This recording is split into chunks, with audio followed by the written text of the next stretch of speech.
What's up, everybody? We are live Tuesday night. We in the building. You know what it is. We're going to do some conversation. We're going to do some talking, some laughing, just getting into what's going on in the world today. You're here with us. Make sure you hit that like button. Share this video, please. This is Young Lion TV.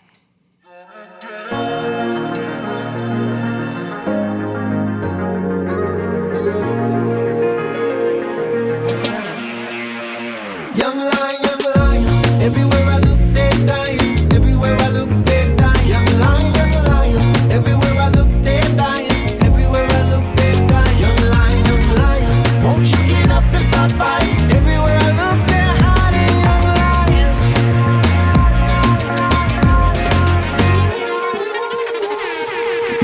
Yes, sir. Young Lion TV is live and direct. We're here, and it is Tuesday night, so that means we're going to have a conversation.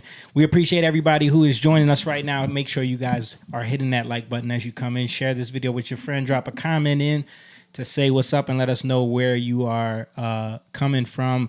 Also, shout out to the people that are on Facebook. If you're on YouTube, Rumble, Twitch, Twitter, wherever you're at, make sure you guys drop a comment and hit that like button. We appreciate each and every one of you. Again, this is the Young Lion TV podcast. We've been doing this for a while now, just out of our love for having serious conversations and talking about topics that a lot of men don't really talk about. I was just sitting down with somebody yesterday, and we were talking about like serious issues in the community and with men and families and politics. And he was saying to me, like, I can't have conversations like this with men. I usually have these conversations with women. And I was telling him, like, yo, this is one of the major problems that we have is that these conversations are not always easy to have, especially with men amongst their friends and everything like that. So that's one of the reasons why we started this podcast, so that we could show that dynamic, so that we could show how men can have those conversations. Moan's lighting up the camera for me. It was too dark? Yeah, it was okay. Dark. So we wanted to be able to show that to younger men who often don't feel like that they should be able to open up and have serious conversations or be aware of certain topics and not just surface level stuff like sports or cars or whatever, you know. But so if this is something that you can get behind and you want to support, we have a Patreon that you can check out in the description. The link is there, and you can sign up to become a member and support what we do to keep this thing going and allow us to try to grow it in some way. And we appreciate each and every one of you who are Patreon members. If you want to donate, the CashApp is there as well, and also we have a link to our merch on our website as well. So without further ado, in the building with me this evening is my brother-in-law. He's the half black, half Indian with the Spanish last name, Mr. James Garcia. What's going on? In the building. And then, of course, we got the coolest Asian in the podcast land. He is here. He's back. Mr. Simone Chang in the building. What up? I'm going to believe you one day. And, of course, she's pushing the button. She's holding it down. She is the bass boomer. She's our mom. We love her. Miss Angelique Lopez is there. And I'm the guy that everybody thinks they know me from somewhere, or they think just happened. It just happened. We were just happened 2 days ago on the set. You were a little annoyed by it, though. No, I wasn't. I wasn't you annoyed. No, I wasn't. It seemed like she felt some type of way, like, well, I'm not going to say that again. Really? You think so? Yeah. I don't think so. Maybe it was just her face. I think it was just her face, bro. It was way too much makeup. You can, huh? What did she say you look like? She said, she was like, you look like a UFC fighter. Bruh, you're not sure if somebody's watching. I mean, listen, I'm just, yeah, you're right. Yeah, somebody said I look like a UFC fighter, and I was like, I get that all the time. No, I just started laughing because I was like, I've heard that so much, like, and then, but I don't think she even knew. She just knew, like, you remind me of a UFC fighter. One of them I've seen before. She didn't even know because when I said Conor McGregor, she was like, oh, okay, I'll have to look that up. She don't know no UFC fighter, really. Yeah. But it was pretty funny. It was seeing it in real time. I know, like, it's a real thing. It's my life. But I'm Jamie Evans. And Jake is supposed to be joining us soon via remote. I don't know where he's at right now, but hopefully he joins in soon. I sent him the link, and he actually sent me a video, something to play. But yeah, other than that, man, we had a freaking tornado warning last night. Did you guys have any serious activity over by you? Just the wind. That's about it. But no warning. You had it crazy. I woke up. Me and Jess woke up in the middle of the night, and it felt like the house was like shaking. Like it was like only like 20 seconds. And when I woke up in the morning, I looked in the backyard. My neighbor's fence was completely down. The other neighbor, his roof is like jacked up. Oof. Yeah, he talked to the wife earlier today and said that he felt like the roof was about to just peel off. Wow. So that's scary, man. Yeah, really, really scary. And it must have been like, because I did hear it was like they were saying small localized tornado warnings. So it must have been something like that. It had to be because, like I was saying to Mom earlier that I didn't see, usually like when you get wind like that, you see trees down. I didn't see none of that. Yeah. It was just the stuff that happened, literally just in my little area. Yeah. That little corner. So thank God. Man. Thank God. My house was fine, though, as I know as of now. Yeah. Time to file a claim. That's when all the roof adjusters come out. They probably making their rounds around. They're all out here. They come to this house all the time. Like, you're not going to be able to help me. Yeah, but James, you was dealing with some sickness, man. How you feeling, man? I'm feeling good. Feeling better? Yeah, it snuck up on me, but sometimes though, to be honest with you, I think that everybody looks at no one wants to be sick, but sometimes sickness can be a reset. From being busy and working. The only bad thing is when you have kids, you don't want them to get sick because you know how terrible that feels. And you can't just like lay in bed and ignore everything. Right. You still have responsibilities. Yeah. Right. Yeah, take care of the kids. Yeah. Well, luckily, Shaniqua did do a lot, but kids are more active now, so there's like a lot of like little things going on. So, but I look at it as like a good reset too. Sometimes your body, that's your body telling you, stop. Right. You know what I mean? It's hard when you're a single parent and you get sick. Oh, I can imagine. You got to go to work. Yeah. Oh, your kids get sick? Yeah, you got to send them to school. school. You're not allowed to stay home. Remember Not now, You though. better Now be they tell you dying. to Be keep them dead. home. I know, Now but they- Not No. dying, you better be dead. But my Stop it. mom, like, imagine you're a parent that can't stay home with your kids. Right. So what do? You know what I mean? Well, that has a lot to do with her not trusting y'all. Go on, get out of here. No, it was when we were Please, by the time we were 7, 8 years old, she was leaving us She home. was 3 years old. They were by themselves. All right, make some gandules. Here you go. Yeah. Yep. She would leave us home alone at a certain age. But yeah, it was when you're like in kindergarten. Yeah. You know what I mean? Yeah. She wouldn't want to do it. When you're 8 months. But yeah, I look at it as a reset.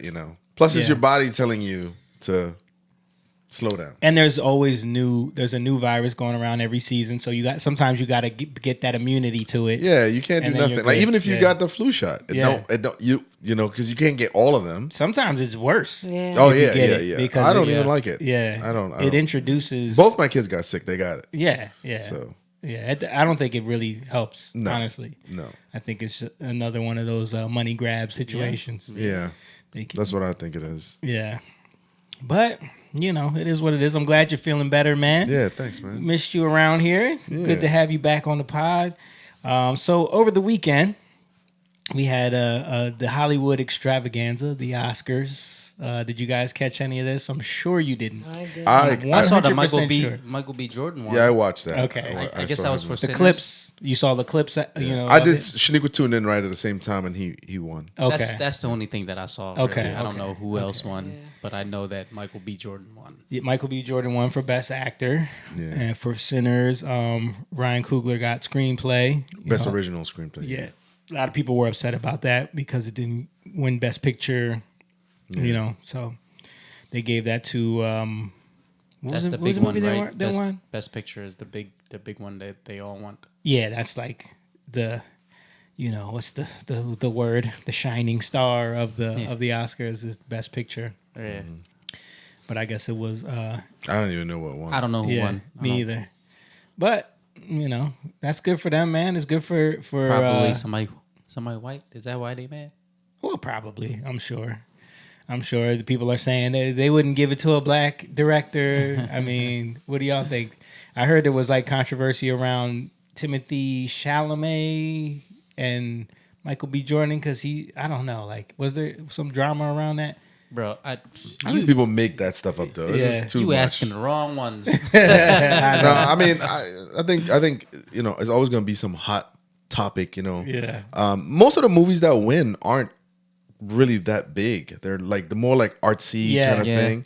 The Academy loves those kind of films. Yeah, I think it's just because of the way it's set up. It's for those kind of like artsy movies to win. Yeah, but typically, like Sinners was a huge commercial success. Yeah. So, but I don't think anything in that genre has ever won Best Picture, right? No, and they don't. Like a lot of times, movies that are a commercial success don't really win Best Picture. It's usually like a indie kind of like, unless obscure, it's like a Scorsese movie that's a commercial or like success, Gladiator or something like that. Something like, like that will win Best Picture. Right, but, right. And it has to be something Scott Ridley is it? Ridley Scott. Ridley Scott. Yeah. Usually like that. Yeah. But Michael did. I saw Sinners and I thought he deserved it. Oh, he did a great. I he mean, did a the great- way he he played both of those characters. He's developed. I mean, and people forget, part of it. I mean, everybody gonna talk about the racial element, but forget that nonsense for a second. I would say when you look at Michael B. Jordan from like I don't remember him as a kid, but he has been in like he's a kid actor. Yeah. Yeah, I remember him from like shows like back in Cosby times. Yeah. And, like, I didn't know he was in He was in The Wire. He was in The Wire. The Wire, but Wire. there was one before that with Shia LaBeouf, The Holes or something. Tumors? Is it Tumors? No, Tremors? Tremors. Yeah. Tremors. He was Yeah, in that. yeah. He was in the movie with Keanu Reeves with the baseball team. Yeah. He was in that too. Yeah, Was he was. Yeah, he was. yeah. He was a kid in that. He was one of the The kids guy from Breaking Bad. Bryan Cranston. No, not Bryan Cranston. Remember the younger guy? Jesse. His name was Jesse. I can't remember his name. Not Jesse. He has like he looks like Matt Damon, but like a weird version of Matt Damon. Yeah. You know what I'm talking about? He's from the last season. He was like the cousin. Yeah, he's like a killer. Okay. He's a good actor. He's a good himself. actor. They came up together. They're actually friends. Okay. Wow. And they went to all the same. That dude is weird. But here's great. Like when I was watching it, like I think people forget because people think like, oh, it's because he's black, and it's like, no, dude. Like this guy's been doing this since he was a child. Like his mom. People are saying that he only got it because he's black. You know the language is. I don't think so. I mean, like. I mean, I don't think so. But I watched Sinners. I watched Sinners too. I didn't think it was like the greatest movie like they made it out to be. But I thought it was a pretty decent movie. But Michael B. Jordan's acting performance was this really, guy? really good. No, not that guy. No, he's Okay. he's in Black Mirror. The guy he's talking about. Okay. But they grew up together. The Star Trek episode kind of Black Mirror. He's in a movie called Begonia. Are you talking about this dude? No. Yeah, hell no. But Look of them. Look up the movie. But these are all. They're saying these are all people that he came up. No, with. they are. Yeah. They are. But this one particular guy. Look up the movie Begonia. Begonia. That's yo. If you that got was that, that was a good movie. I don't remember him in that. I can't pull it up. I think it's the same one you're talking about.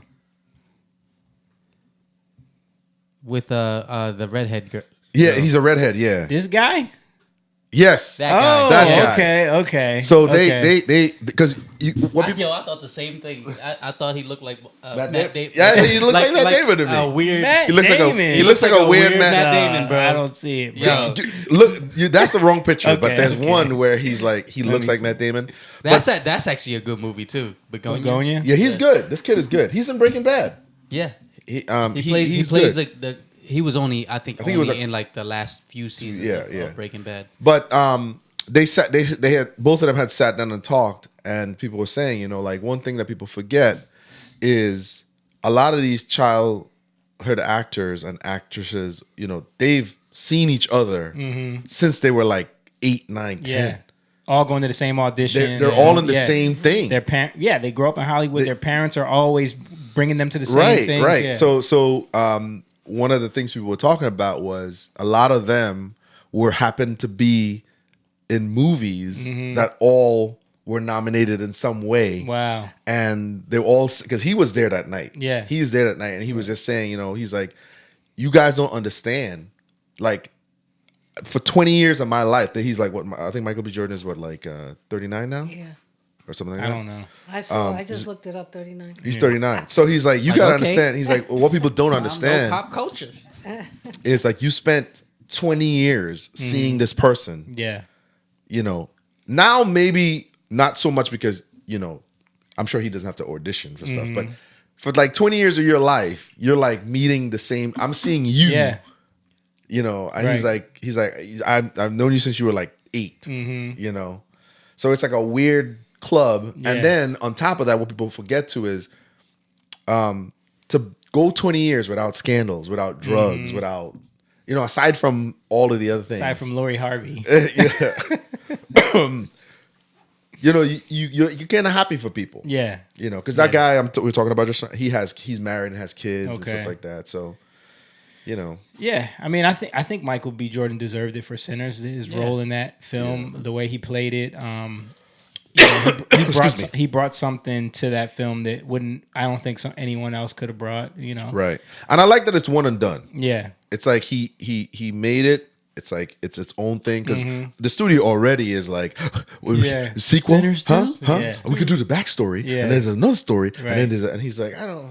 yeah. He's like, I don't really want to do stuff like that, and I kind of like that. Just make a movie and be done with it. You know what I mean? What is your thoughts on people that say that it's just a ripoff of Dusk Till Dawn? It's way better than Dusk Till Dawn. No, but the storyline, they're saying instead of Mexico, it's black. That's what it reminded me of. Like when people were saying it was so original, I'm like, this is like a vampire movie, and you can't enter unless you accept them in. Well, that's a normal vampire trope. That's a lore. That's a vampire lore. No, that's what I mean. Yeah. Like, it wasn't anything crazy to me. Like, But it was a good movie. The reason why they're comparing it is because one, the Tarantino kind of vibe, and Coogler did say he was inspired by Tarantino. Yeah. But also the fact that was like heavily Mexican, like the Mexican culture was kind of highlighted in that film. Remember, and this at that time he was doing like Desperado. So that was. This one highlighted African American culture in the South. Like I get it, but I feel like it's the same thing with music. Like pretty much like there's gonna be cross contamination. Of course. And it's just like I don't see it as the same film, but you like can't if you do a blues album, that sounds like Buddy Guy. Yeah. He's stealing from Buddy Guy right there. You know what I mean? You can't do anything. I did see something about Tarantino saying the only thing he liked Sinners, but the only thing was about the Irish jig section. Yeah. He felt like that was a little much. Like it did see when I remember watching it, like okay, this is a little like when they did the whole Irish jig outside the club. Remember? Yeah. The vampires. Yeah. The whole dance sequence. Yeah. But I get it. That was him like trying to implement music into Right. the storyline in a certain way. Yeah. Which To me, what separated was, Michael B. Jordan's performance. Yeah. That was good. And I would like, if there is to be something, I would like to see the Native American vampire hunters. Yeah. It was because they came right, I mean, there's a lot of little things there, but I would have liked to have seen that a little bit more, but What do you feel about the Michael B. Jordan storyline of the corny guy finally becoming cool? I think, that was was it 4 or 5 years ago? Yeah. Yeah, I mean, was that 4 or 5 years ago? He handled it when the reporter when he confronted the reporter. I went to school with you. She went to school with him, Yeah, and he said that. That's a she big. used to call me corny. Yeah, I was the corny kid, right? Remember? Yeah. Remember that? She was like, "No, I was misquoted." Yeah. Yeah. Yeah, she got humbled. Yeah. I mean, good vindication, but he ultimately won. So yeah.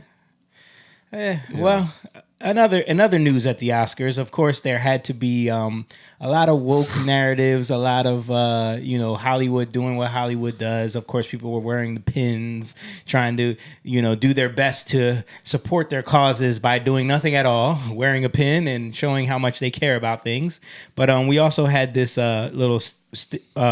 So Conan hosted it. Usually it's Kimmel. Conan hosted it, I think, with all the Kimmel controversy. Mm-hmm. They wanted Conan to come in to be lighter and less political, which I thought, seeing some of the clips of like his jokes and stuff, he did a good job. But they brought Kimmel out to present the best like documentary, so he could throw a shot at Melania Trump, blah, blah, blah. And then he says this on the podium. If you could pull this up, Mom. Oh. I'll mute this. As you know, there are some countries whose leaders don't support free speech.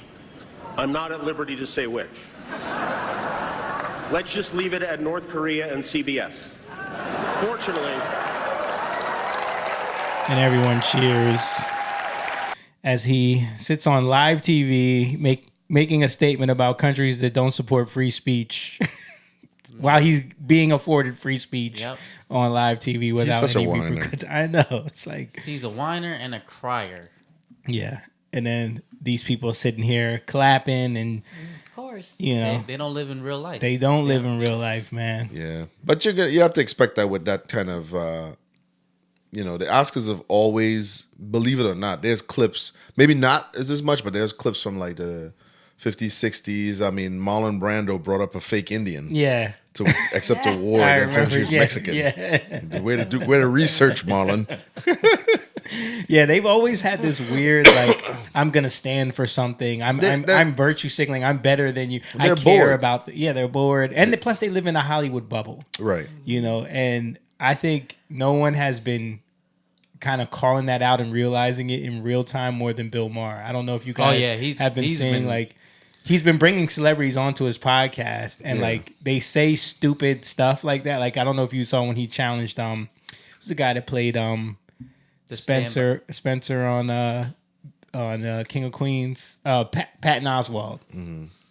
Yeah. Oh yeah. Did you see when he was like getting it on him about what he was saying about things, how he didn't know what he was talking about? But even before him, though, I think Ricky Gervais was the first one. The first host to call out the culture completely. Yes. Like he was unbridled. Right. Where it wasn't satire. He was, you're woke, you're stupid, you're this, you're this. None of you guys went to school. You don't know what you're talking about. Right. And I think that was the first time. That wasn't the Oscars. That was, I think, the Emmys. That was a Golden Globes. Golden Globes. Just come here, accept your little award, thank your God. And F off. Right. Yeah. And I think that was when the public...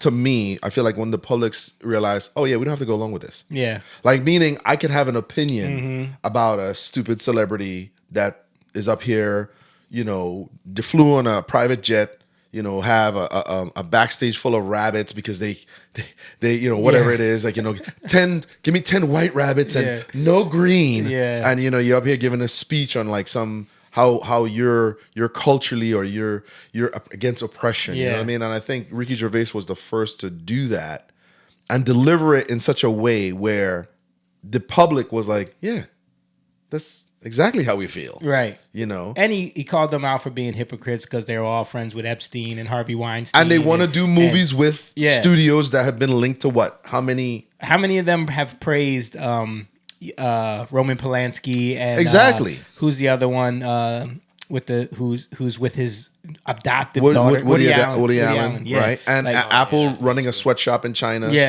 wanting to make movies because they were big. I don't think Apple is as big. Are they? The streaming wise, no, they're starting to get there. Some of their shows are really taking off, but definitely not as big as Netflix. Definitely not as big. But the point is, the celebrities who will be speaking about woke culture, and how. They preach to everyone else while they would run to the studio to do it. Right. So if Harvey Weinstein called, you'd go right now. Yeah. And I think that was the first time we saw like a celebrity. And as you can see, he'll never host the Oscars. Yeah. No. You know, it'll be about Or the him. Golden Globes. They're done with him. Yeah, no, they're done with him. But he did it on purpose. Yeah. And he did it again. He did it 1 year. I think he did it again. Yeah. So yeah, but I want to show an example of Bill Maher, because he's been on, like, on his show he really doesn't do this, but on the podcast is where he's really been able to get into conversations with these people. This one is going viral just because of how ridiculous it is. What's this guy's name? Is it the Stand By Me guy? Yes, the guy from Stand By Me, Jerry O'Connell. Have you seen this clip, James? You know who Jerry O'Connell is? I have seen the podcast. I haven't seen this. You know who Jerry But O'Connell I know who he is. is, yes. So listen to him telling this story about, he has 2 daughters and his wife. He lives in Hollywood.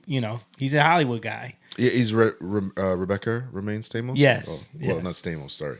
Yeah. They got divorced. But. Yeah. I'm going to tell you about a bit of, and I say this, will I stay married? Blow it over here. My, Sounds like you're going to blow it over here. the night of the election, this third one, Yeah. third election. Everyone knows what I'm talking about here. I was watching late at night the returns, and I'll be honest with you, I didn't think Trump was going to win. I live in California. I didn't think he was going to win. From what I was hearing, I didn't either. I think he was going to win. No, I This didn't is either. where I live, Yeah. I said something along the lines of like, there was no planning. This is what they get. There should have been a primary. I said something along those lines, like I was just spitballing ideas as to, it was a shock, My wife and daughters, without saying anything, became physical with me. They were filled with rage. So if I am being careful with you in how I say things, yes, I live in California. I live with not 1, not 2, but 3 people who, if I made any kind of joke, they would, they'd become very angry with me. Who would want to live in that prison? Gosh. And you allow that. He's still scared. This is what I'm saying. Like, he's openly saying, like, I'm being careful with you on how I'm answering things because I'm afraid of what they're gonna do. They mad, bro. She's watching. They mad. Can I stay with you? He said, you heard him set it up with like, man, I don't know how I'm gonna even say this. Like, blow some of that smoke over here. I might not be married after this, but like, bro, to be that afraid to be able to be honest about Which is a legit question. Yeah. And it's not even A like statement, it's not even like he said like, yeah, I'm glad Trump won. He just said like, man, this is what happened. He wasn't trashing Kamala. Yeah, they didn't plan properly. They should have had a primary. They all knew that. That's enough. They knew that. But I'm just saying, like, what is it? There's something in the air in Hollywood, growing up in that bubble, that really mentally deranges you in that way, where like they will get physical over something like that. Mm-hmm. That's part of it, but part of it is that's a man who isn't the head of his home. Right. That's just, you know what I mean? Aside from the Hollywood, they're there, they're special. No, it's you. Anytime you can't state an obvious thing without fear of threat of violence or anger from your wife and your kids, something is wrong. Yeah. You know, There's a lot of things wrong. Right. That you can't even, you know, that's a even people on her side who are voting for her, if you can't admit that the process in which she was selected was bogus and you're just riding off the high of this could have been the second woman to win, a woman of color. Yeah. You're something is wrong with you. Yeah. And him even saying that now because he's clearly censoring himself. The way he's wording things, the way he's kind of putting it. Hang on, I gotta wait. He doesn't want to say exactly what. I wonder what they really did. Whooped his ass. He said without getting physical. He said they got physical with me. Is that what he said? Bro, let's without go getting back. physical, they got physical? No, he said they. Did? Listen, It was a shock, you know? He's nervous now. Look at him. My wife and daughters, without saying anything, became physical with me. Without without saying anything. So meaning he was just like watching it, just like probably in his own world. Like, what do you expect? Like, he's like, man, you see, like there was no planning. They should have had a primary. They Wait started a whooping minute. ass. They started whooping. Not the X.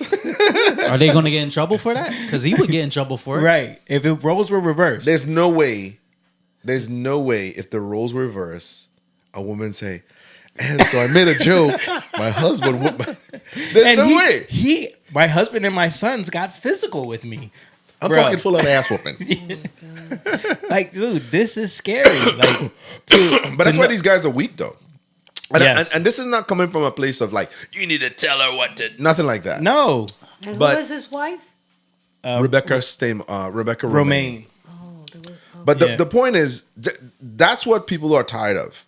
Men who aren't leaders of their home. There's no way you are a leader of your home. And I'm not talking, this is not about, because when you say this kind of stuff, it sounds like, what are you going to do? Right. You're going to kill her because she...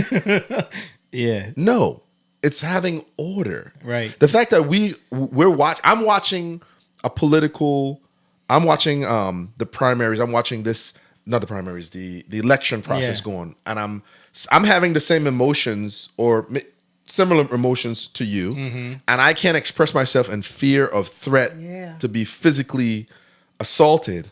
And I now gotta come on word certain things a certain way because I'm still afraid that I might get assaulted because I say it wrong. Right. You know what I mean? I'm going to be in trouble when I get You're home. telling me that men need to listen to guys like that? No, absolutely not. There's no way. But then this is also the problem. Oh, with, she's good looking. That's why. Yeah. Yeah. This is the how vitriolic the political system has gotten, where like the fear that he has isn't just about them getting physical. It's about people are ready to cut you off. Saying the wrong thing. People are, because you have Or said saying the right wrong thing, but yeah, you have gone against the cult or whatever it is, the tribe. You will be, his wife and kids will never speak to him again. You know what I mean? That's probably what's really he's more afraid of. And part of that too is this. Aside from him being neutered in this situation, if she went and told a story on any talk show, she would be praised. And that's right. Yeah. You know, you need to, but the reverse of, and my wife said something, so I put hands on her. Yeah. It wouldn't be accepted. Right. You see what I'm saying? Because Especially he's on telling The the story. The way he's telling the story, he's carefully arcing this to, I gotta hang on, wait a minute. Now, can you see her, Rebecca, on The View telling this story? Absolutely. Hang on, I gotta be careful how I say this. Nope, she would be proud about it. She was like, and then he said, and I smacked him in his face. Right. And they would all clap and cheer. Yeah. Remember what was the one clip we showed where they were laughing about somebody's getting their balls getting cut off or that something? was Joy Behar and The View. Yeah. They were laughing like it was a joke. Yep. A woman committing an act of violence against a man. Exactly. A tragic act of violence. It's a shame to see men come to that point where, I mean, and that's what we talk about all the time, where men can't, you know, because it's not like he was like, and that's right, I voted for Trump. Yeah. He's on their side. Right. He's disappointed, and he's just voicing his frustration at where they went wrong. He's on their side. He probably voted for Trump.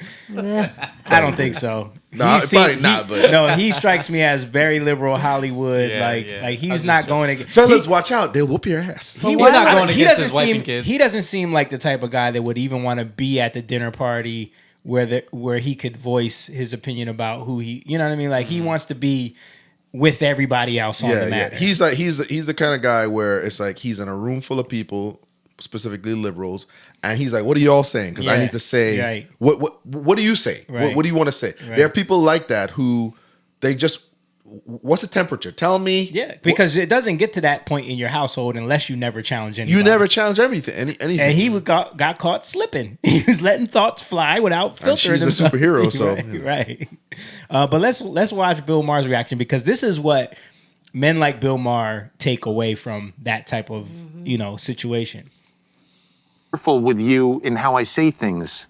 Yes, I live in California. I live with not one, not two, but three people who,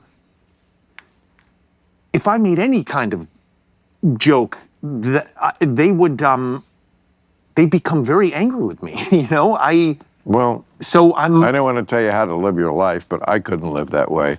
I would, whatever household or whatever situation I'm in, I say what I truly think. And if it makes you angry, I'm sorry. We'll have to work that out. Well, it makes. But I am not going to tuck my tail between my legs and just shut the fuck up. This is what you were dealing with when you were a child. Just sit there and don't say anything. Yeah, but- Sit on your hands. But what happened to Rob Reiner? More of that, Jerry. More of that. Yeah. Where's Rob Reiner's ghost when you need him to be telling you more of that? Yeah. Yeah, so you could tell Bill Maher is just like, this is why I don't get married. This is why I live the life I live. Why I don't have kids, because I want to be able to say, instead of thinking like, okay, this is not the proper way to run a household. It's just, this is why I live the life I live. It justifies my decision. I don't know if this has any credence or anything like that, but I'll tell you this. I feel like a lot of times, guys like him, they seek out a beautiful woman because she's a supermodel, right? Ex-supermodel. And I think their whole goal is to just achieve that. I have a beautiful wife. I'm an actor. I'm this, I'm that. And their living situation is crazy because the whole goal was to make it to become famous, have a beautiful wife, live in California, be rich, and the rest of the peons will worship you because that's the ultimate achievement. We see this. We see vestiges of this in the hip hop world, right? Yeah. Where a guy like P. Diddy can come along and he's like writing these songs where it's like promoting a certain lifestyle. But in real life, you have to chase a woman down and beat her up to have her stay with you. Yeah. You're not who you sing about or who you pretend to be. And then guys like him, it's I was the fat kid in Stand By Me, but I married the hot ex-model. Right. And we're supposed to be, because there was a time when we would believe that, right? Who wouldn't want Rebecca Romaine, right? But in reality, you can't say something around her because she'll put hands on you. Jake said he can't join. Can't join. You know? So that's what I'm saying. We have to break this thing of the admiration for these people in this world that has been presented to us, because it's not what we think it is. Or we know that, but I'm just saying, like, to the public, this idea of like, hey man, happy wife, happy, just do, hey, whoa, don't say that. Right. You know, and this is what we've been combating for a long time, is the idea, because he is right. I wouldn't say it the way he is saying it. Bill is saying it. Yeah. Plus, Bill is an older man. Bill is like in his 60s, late 60s? He's Probably late 60s. Late yeah. 60s. Yeah. To hear guys like this talk about, and I have to be careful about how, because I live in a house. You just sound like a neutered dog. What? Yeah. Yeah. You know what I'm saying? And He clowned him. Yeah, he did. He clowned him. He did. because And he did make a good point with the Rob Reiner thing, because look how that worked out for him. Oh, yeah. Terribly. yeah. I mean, we know that. Yeah. We know that children that are unruly become what? Yeah. You know? And if you feed into this thing, it's just going to happen. Yeah. And unfortunately, we're at a point right now where there's so much going on in the country. There's so much like turmoil. We're in wars right now that it's just exacerbating the divide. Because, But I think we're being slowly released from it, and I'll tell you why I think that is. I think a lot of men, because we grew up in a time of admiration to that kind of those kind of people. We saw Will Smith a few years ago get humiliated by his wife on a show, basically saying, "Hey, you physically can't please me, and I am having an affair with our son's friend." Yep. And watch him untangled himself, or whatever she called that, the entanglement or whatever it is, and watching people that we would have admired. Who would want to be Will Smith right now? Nobody. You know what I'm saying? Not because I'm not talking about, oh, he's corny, he didn't do anything. Just to watch him be neutered in that way publicly. You know what I'm saying? I think that I'm so glad the veil and the idea of Hollywood, the movie industry, the music industry, and these people are dating beautiful women and they have lots of money. Yeah, I think the veil idolization. of this stuff has been shattered, where we don't look at them the way where they, in their mind, they still, like, Will Smith still think he's Will Smith. You know what I'm saying? yeah. Jerry's telling the story. he's not telling the story. He's like, I can't believe my wife would do something like that. He's like, and I'm careful. Yeah. And I'm watching it because she's back there. Or, he's telling a story. He's probably thinking, I'm telling this story to show how bad our political system is right now. Because my wife was unhinged. My wife and my kids were and everybody's ready to like, attack me. Man. Yeah. Get out of here, man. The veil has been broken. If he would have mentioned Trump, he would have been dead at night. They would have killed him in the bed. Probably. Oh my God. Yeah. TDS, the TDS is real. Yeah, it really is. It really needs to be studied. I think there's going to be a psychological aftermath from after this 4 years is over. And guys like that, I'm telling you, I mean, I'm not sure. I'm not saying I know for a fact, but I can tell you this. Men like that who think that they're being strong by changing the way men are supposed to be, when their wives are not looking, or when they're by themselves, when they're not, when they don't have to perform, I should say, they become a total. I know men like this. Yeah. That around their spouse, they're one way. Right. I'm a feminist. I'm a male feminist. But when she's not there, right. What? When they're on them work trips or when they're overseas. Come on, man. Yeah. And I don't know why women don't pick up on this because it's like clearly a ruse. What? Yeah. Like I know a guy. I'm thinking of one guy that I'm like, you are a good actor. I know you're thinking of. It's so funny. I saw a video today. I don't know who you think. I saw a video today, that, and this guy, he was taking his wife out to dinner. He says, "This is my beautiful wife. I love her so much." Then she gets in the car. He says, "Don't ever get married." It's so funny. Yeah, like, I don't know why they think it's a victory, but it's a meme. I think I saw that. Yeah, it was a skit. Right. Yeah, I saw it. All right. Anyway, let's move on to what's going on with this war, man. Because there's this huge. I don't know if you guys have been seeing like people talking about MAGA is dead. It's a wrap for MAGA. This war has divided the base too much. The Democrats are going to win in the midterms, and then it's over. I don't know if you guys have been seeing all of this. Basically, Trump is captured by Israel. All these narratives are starting to pop up. So I want to get into this a little bit. We'll start with a little bit of a press conference they had at the Oval Office a little while ago. Listen to what Trump was saying. Iran, because the Iranian regime has told Sky News, if you put boots on the ground in Iran, it will be another Vietnam. Are you afraid of that? No, I'm really not afraid of anything. So that was a question about, I don't know if you guys picked up on it. They said if you have to put boots on the ground, the Iranian regime is saying that this will be another Vietnam. Are you afraid of that?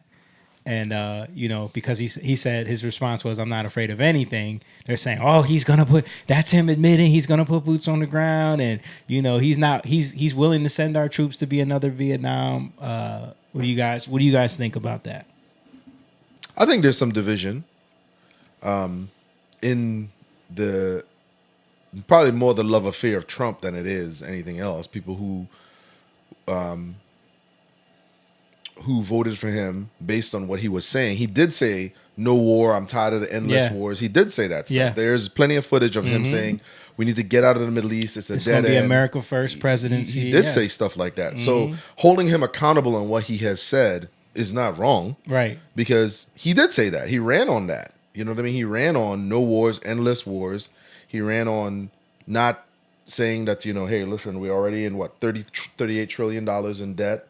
Yeah. We're not going to add any more to that. We need to think of the future. And then to come right back and say, hey, we're going to this or the other thing. I get that, but like things happen in the world, Yeah, sure. I think we talked about that, was it last week, where it's like Iran have been, threatening death to America forever, and then when do we step in? I know that's not the only reason why we stepped in, the whole geopolitics thing, them killing their people, Israel forcing the hand a little bit. We talked about that last week.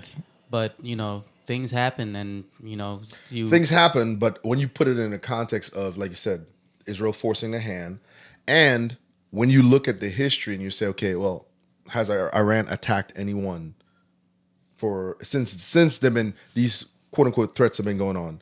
You have to look at that too. And so the base was saying, hey, we wanted to make America. We're not rebuilding if we're going to focus on war, right? You know, and there's a lot of things to be addressed. So I think that's what it is. I think the fracturing of people asking, wait, hold on here.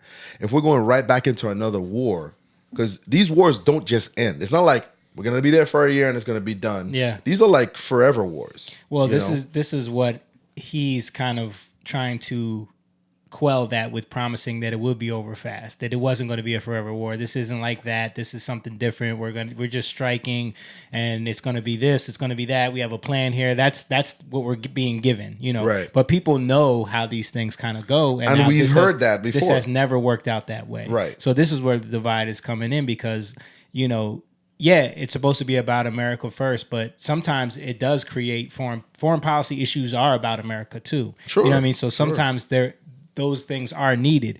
But when it's looking like it's about Israel more than it's about us, and then, you know, like things aren't going the way you said they were going to go, and, you know, people are looking at gas prices right now, they're looking at the economy, and they're saying like, okay, this is not what we voted for. So yeah, and then not only that, but you're talking when people start uncovering things like the Greater Israel Plan, right? Which parts of Jordan, Syria, Iran, Egypt.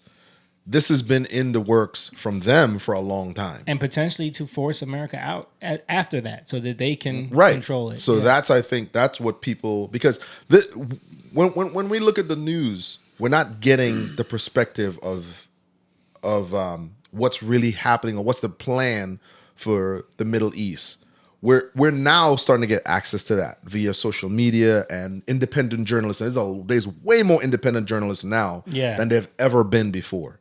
So when you start seeing that, you start seeing the leaders say, hey, listen, this is what we want to do. And it coincides with what's actually happening. That's what I think the fracture is. I think it's more questioning, hey, man, you guys said this, but now you're doing this. Yeah. Because even when you talked when the whole Epstein thing came out and you know, the political thing, and even Trump was like, oh yeah, forget about that. We don't we don't need to worry about that no more. He said it was a hoax and people need to forget about it. I think part of that, and I think part of that was because he saw how they were trying to. The narrative was trying to be shaped already. Like they were trying to find anyone that could fill those reports with his name in any ways. Right. So he saw what was being shaped there. So he knew that the only reason why the Democrats all of a sudden cared about the files being released is because they were going to use it to try to frame him as implicated. You know what I mean? So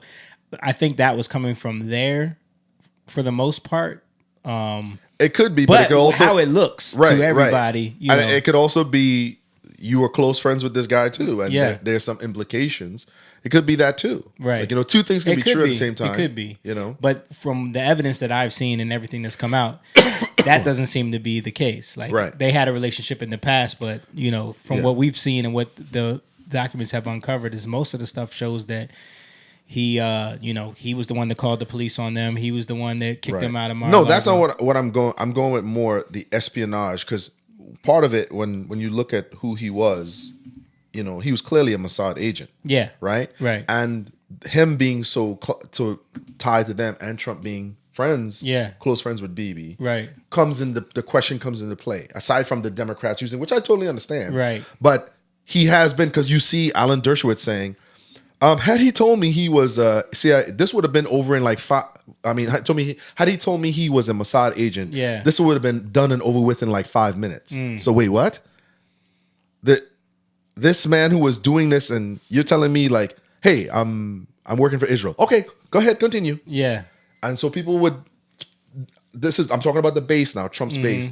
They're the ones that's disappointed, including myself. The way, because the language when he was running from Bondi, from Bongino, from Patel, was we're going to drain the swamp. We're going to get rid of all of this. And all of a sudden now it's we're like, lock all these people hang up. on, wait a minute. Yeah. You know, so that's what I think is happening. The divide on the people who are saying, hey, we truly want a regime change, but just not that, but the ideology in terms of the way politics is done. And I give Trump credit for that. But to hear him kind of be like, Don't worry about that. Don't worry about that. Why, are your people still talking about that? Yeah. And then totally rubbed me the wrong way. That did rub me the wrong way. And then most of them have been told don't go back on Joe Rogan. Mm-hmm. Right? Yeah. Like Cash Patel ain't going no more. Yeah. Pam Bondi ain't going. Right. Bongino ain't going. Right. Why? Because Joe will ask those questions. And Joe has said, if anyone sends me anything about not to ask that, I'm gonna ignore it. Yep. Right? Yep. So they won't go back. You know? Yeah. Well, Bongino left. He's back on his own podcast now. Right. And it's not clear why he left. Yeah. It's not clear. So I think that's what's happening within there. There's a lot of weird stuff. People have questions, and then when you see us just randomly getting involved in this Iran thing, and it's not really clear, and the plan is not really making sense, and why, like Venezuela made a little bit more sense. Mm-hmm. This is kind of like people are questioning it. What are the motivations here? And it's only doing more to stir up and you couple that with bills that are being passed on if you question anything from Israel, right? You know what I'm saying? You take that and you say, wait, so I can't ask any questions at all. You see these large CEOs, Finkel, what's his name again? Larry Fink. A couple others, I can't remember their names, saying, hey, we need to throw people in jail for asking these questions. We need to just, if you can't ask these questions at all. So that's what's happening. That's what I'm saying. I'm talking about the MAGA base now. Yeah. You know what I mean? Pushing to censor TikTok because TikTok was uncontrolled by, it was Chinese. So they were really at a push to try to censor that. I mean, all of that factors in to what people are seeing. And a lot of people think that Trump is captured by a, foreign entity. Yeah. And we talked about it too. Right prior to Charlie Kirk's death, he was questioning. He was starting to ask questions. Yeah. Even Charlie, who is a brazen speaker, who would speak about any subject, when it came to speaking about Israel on PBD, what did he say?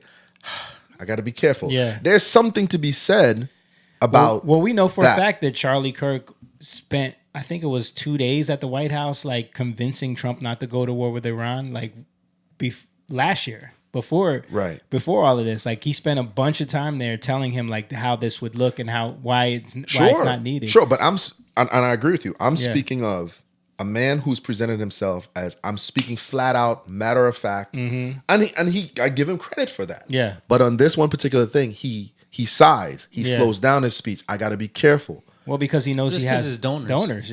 Right. Yeah. So, but that's what I'm saying. Yeah. You have to be careful. Why? Because there's special privilege attached to that. Right. He don't want to lose, which ended up happening. He ended up lost losing anyway. Donors because he wouldn't cut ties with Tucker and, Well, that's what I'm saying. People are noticing. Because of there course. is something to be said there. Right. And like I said, that's why I'm tying that to like him having this whole meeting with Trump, and now he's out of the way, and then Trump ends up going to war with Iran. You know what I mean?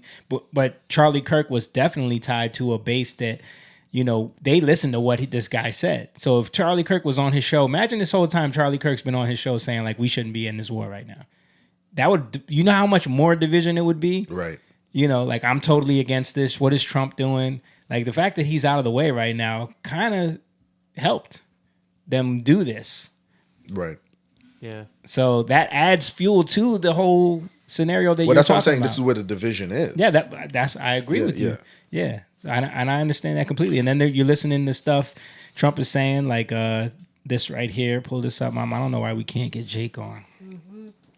Zero. We don't need oil.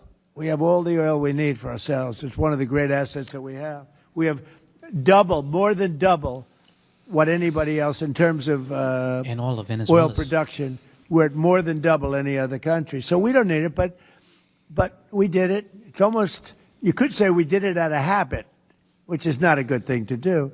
But we did it because we have some good allies there. We have some great Middle Eastern countries there, Israel there. So we did it for a lot of reasons. He's talking about why we entered into this. Yeah. So that wasn't a great explanation. But people are listening to this. They're like, we did it out of habit, like because we have a habit of interfering in it, like, and then it's because of the allies and Israel's there. Like he's saying it, like it's basically like he said we did it out of habit, which is not a good thing. But so it's this is the things that people are listening to that they're like, what is really going on? What is going on here? Like, what are we doing? Then we have this woman. She was on Piers Morgan. She was a long-time MAGA supporter, and she's on here talking about how MAGA is dead. Let's play this real quick. You know, many people share your misgivings about this. Notwithstanding that, the polling still shows pretty strong support amongst the MAGA base for Trump and this attack. So how do you explain that? No, I do not believe that one bit. I talk to MAGA people all day long, every day, and the everyday average American is absolutely against this war, and they know that the only reason why we are even in Iran right now is because of Israel. We see Benjamin Netanyahu coming to our country more than any other foreign government, any other foreign nation. He's been here almost 8 times. This is embarrassing. We are the United States of America. Why are we allowing a foreign country to occupy our government? And now we see I was removed from a Religious Liberty Commission because I dared to speak out against Israel. It's no longer a conspiracy, Pierce. What Israel wants, Israel gets. And we're witnessing that. And I'm telling you right now, MAGA is dead. And we will not vote for one more politician who lies to us and says, oh, we're going to drain the swamp and we're going to not get involved in foreign wars. Trump has betrayed our country and he has betrayed MAGA. And people are livid. I mean, what is fascinating is to see how split the conservative right is now in America in a way I never imagined possible. Okay. So you guys heard that. What are your thoughts on what she was saying? I mean, I agree with her. Okay. I agree with her. That's how I feel. Yeah. You know, I do feel we're occupied because I've seen these videos where people won't say America first. They just won't do it. You know, and they're afraid of something. Something is scaring them. Yeah. You know, people are showing how all of these people on this list right here are all of a sudden, these were never Trumpers. Now all of a sudden they're praising Trump because of what he's doing right now. Yep. And not only that, but I'm watching her. I watch an interview with her where they're saying, hey, if you don't condemn this person, you don't condemn this person, you know, you're anti-Semitic. You know, even the word Christ is King now, they're saying that's anti-Semitic. Yeah, well, they said that tied to because Nick Fuentes was saying that, you know, and then Candace Owens tweeted that right after October 7th. So yeah, now all of a sudden that's tied to anti-Semitism, you know.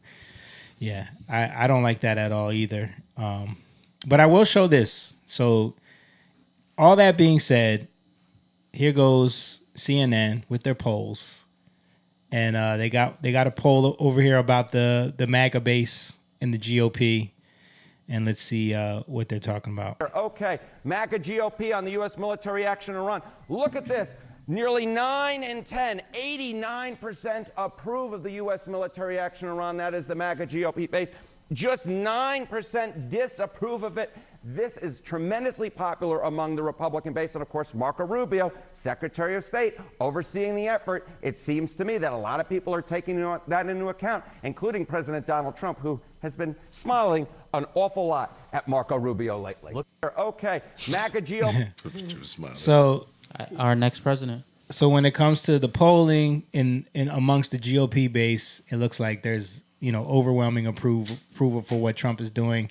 Now, you know, is this CNN trying to prop up the war efforts because, you know, that's big business? Could be, but could it be that, you know, the split is not as big as we think it is? We see it because there's a lot of voices on the right, or a lot of those people that we're talking about that are now like have left the MAGA base. They're kind of more centrist, conservative leaning, but not like full on MAGA, you know, like us. Like we're not, you know what I mean? Like we're not full on MAGA. Speak for yourself. No, I'm kidding. But well, I'll say for me then. I don't, you know, I'm not gonna speak for you.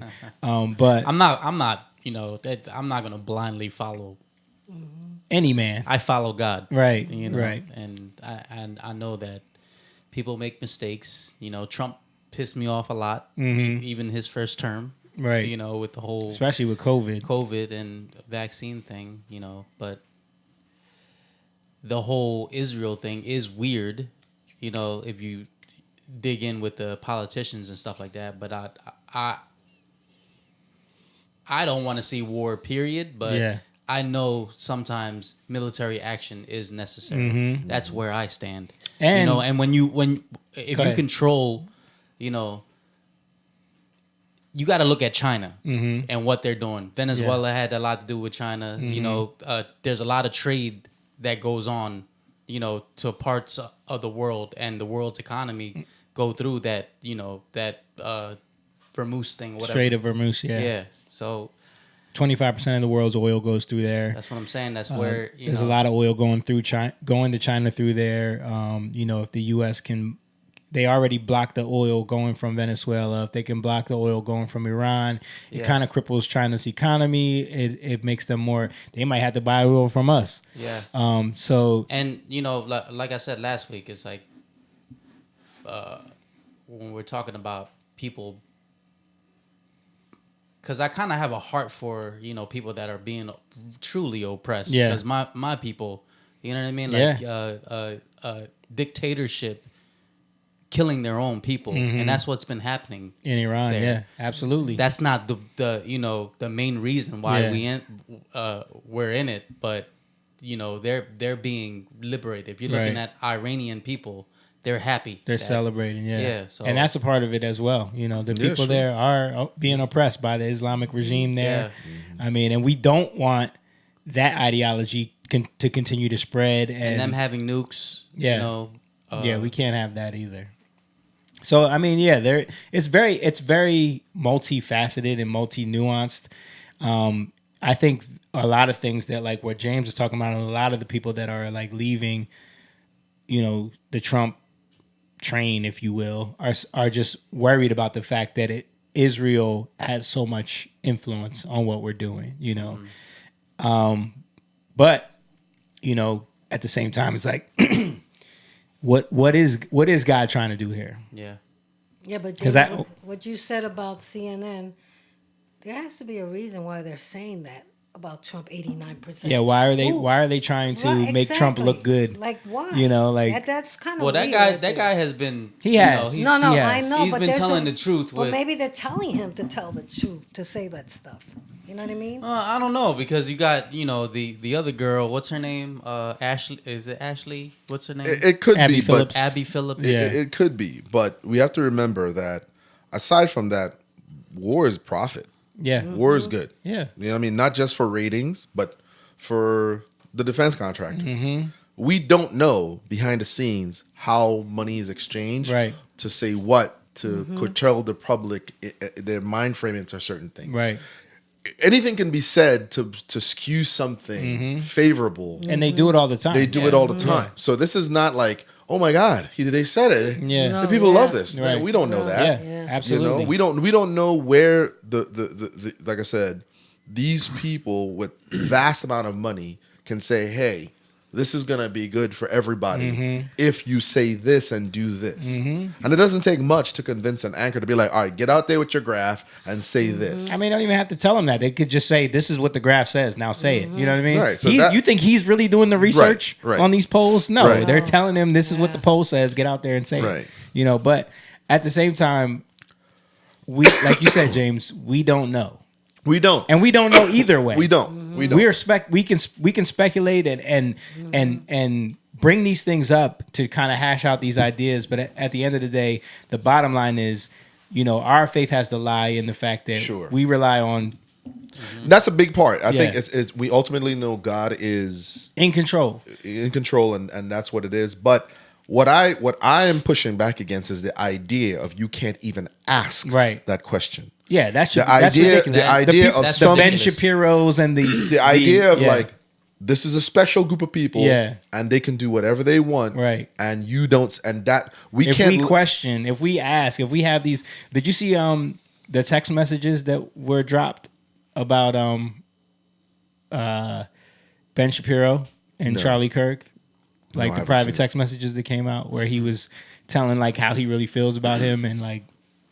Who feels about between Charlie Kirk? Candace and, Charlie Kirk talking about how like you know, Ben Shapiro is unhinged and like the stuff that he's doing, and you know, they're acting like you know the things that you can't say, you know, the stuff that he was saying towards the end of his life, basically, like talking about how, you know, him being a pro-Zionist person his whole life, and then he says one little thing, and now people are calling him an anti-Semite. You know what I mean? He was right. He was Well, we can voicing visibly see Yeah. that a man who's made his career off of boldly speaking, Right. is not so bold when it comes to that. Yeah. So you can see that. That's not speculation. But he was in private text messages. That's what the text messages were Right. showing. But the public don't know that. We're Right. just well, getting- that's what I'm saying. They're we're getting seeing wind of that that. now. Right. So like, this is to the point of like what you're saying. Like, there's a reason why they're trying to stop you from talking about certain things, and this is the thing that people don't want to see. Like, why are you going that far out of your way to try to silence conversations about only one thing? You can say anything else you want, right? But not that, right? And I think that's what people are frustrated with. Yeah. You know what I mean? Because now Megyn Kelly's a target. Now Megyn Kelly is. Yeah. I mean, and you could see part of, because when Ben rose to prominence, he was on college campus and pushing back against wokeism and silencing culture. Right. He was, right? And to watch him when kids get up there and ask him questions, and to see how visibly shaken he is, and he's just standing there awkwardly. And then the next day, he is going crazy. Yeah. He has none of that energy on the stage. And then to go crazy the next day on your show, and I am sick and he's Yeah. going off, and you're like, come on, this is theater too. Right. You know, so I mean, think, for him to go up on the Turning Point stage and give that whole speech about condemning this one and that one and this one, when like obviously Charlie Kirk did not like him. Right. You know? Yeah. And that he actively was trying to ruin Charlie in the beginning. Yeah. You know, so it's and I think that's what it is. There's definitely like a lot of the stuff that was happening in the shadows of the conservative Inc. kind of movement, And that is starting became to be that, revealed. yeah, and that too, not quite like the left, but that too became almost a cult, a cult Yeah. itself, where it's like, we're just gonna, Yeah. you know what I mean? And it's- you like you said, like as believers, we have to remember God is in control. Right. That though we're seeing this thing, not to get hung up on this. This is Right. one of the things that slows me down, and because sometimes I can't take it. Yeah. I can't. Like it's just too much, because when you have a passion, you have a love for this place. America is a beautiful place. Right. When you have a passion for it and you love it, your children are here. This is where you want to live. You want the future to be great. You want the future Yeah. to be great, and you see this. You ultimately have to slow down and say, "Hold on, God, Father, you're in control. Yeah. You're in control. Let Yeah. your will be done." Because otherwise, you start getting overwhelmed with Right.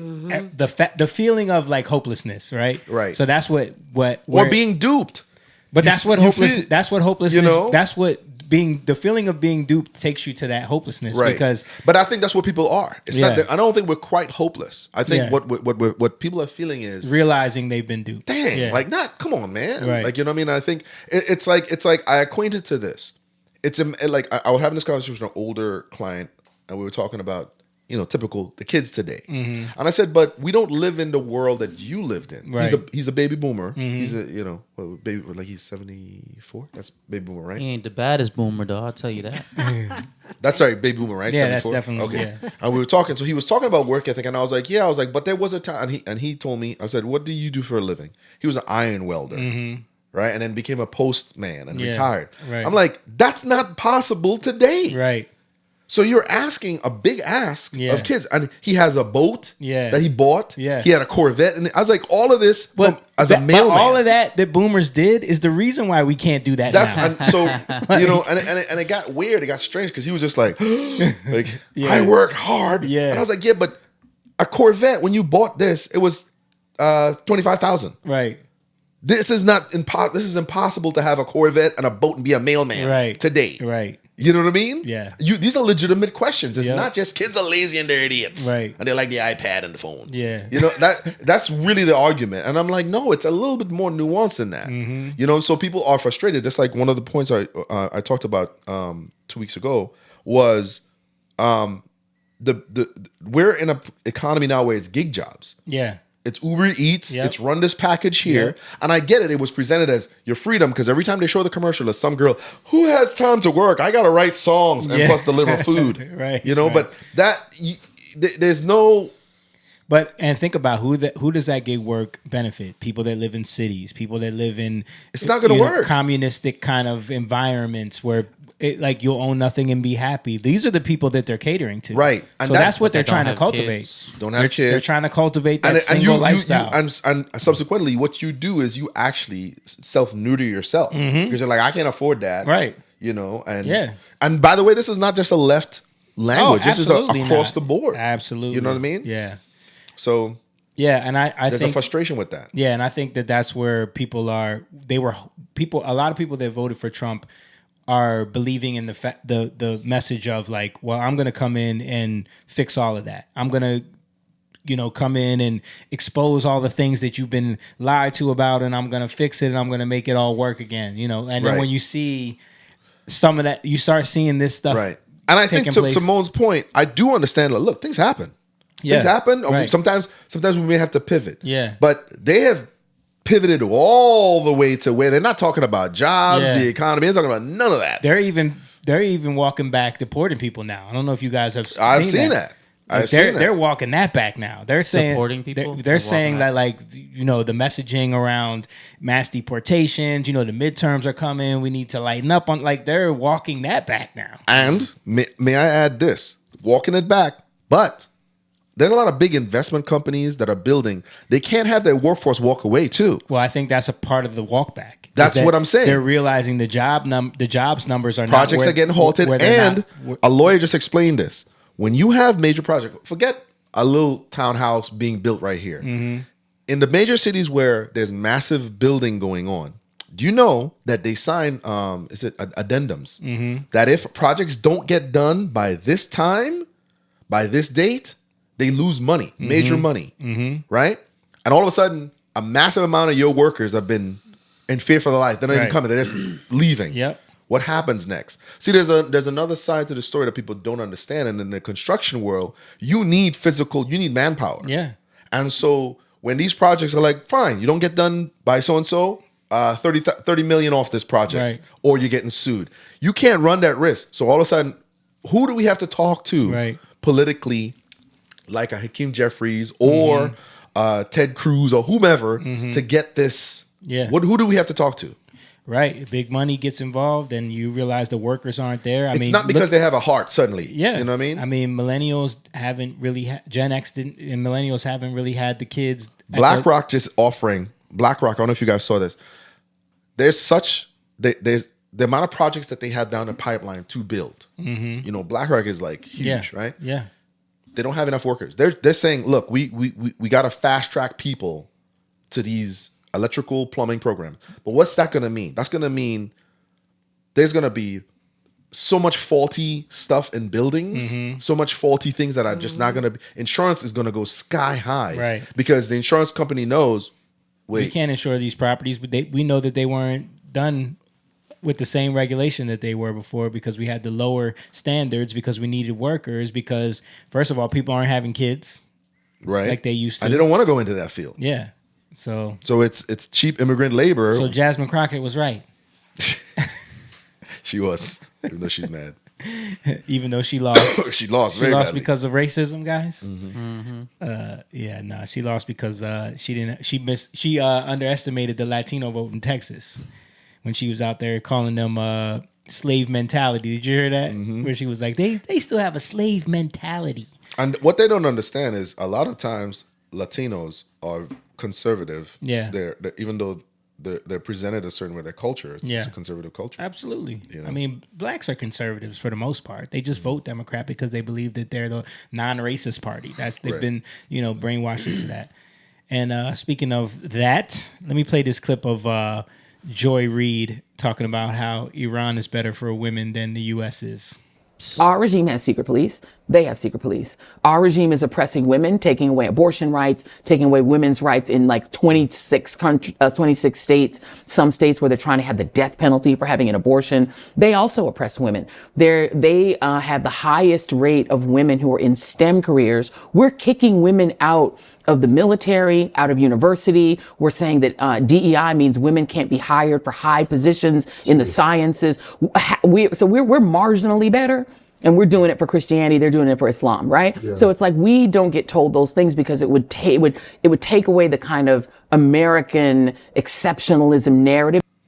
Yeah. So absolute nonsense. I want to point out her shirt too. Immigrants make America better. This is the thing this is the false framing of the argument. Yeah. This is a straw man because no one is against immigrants coming to this country. Immigrants. We have two sitting right here. Exactly. But that is the false straw man framing of the argument because it's about people coming here the right way. Well, part of it too is, and I it's so hard to say this sometimes because I think, I don't know, it's not idiots, but I think people are just so triggered in a simplistic way. Mm-hmm. Because surface level, right? Mm-hmm. Because, like I said, retarded immigrants. Yeah, obviously, that's not what's happening. Yeah, these are undocumented, illegal people. People that have skipped immigrants the line. Would be people who went through the process. Right.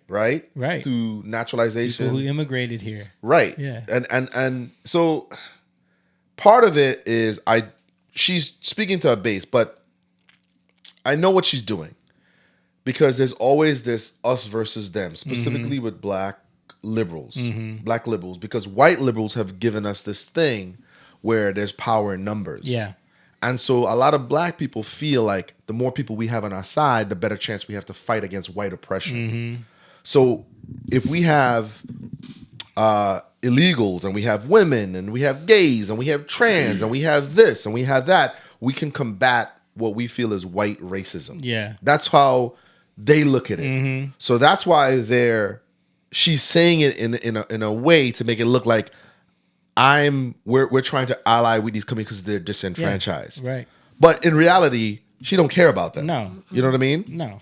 She don't. Even though she's an immigrant. She's an immigrant. Yeah. She is. And a lot of them too, like, even like what's his name? Godfrey. He's on the show with the other guy. I can't remember his name. Yeah.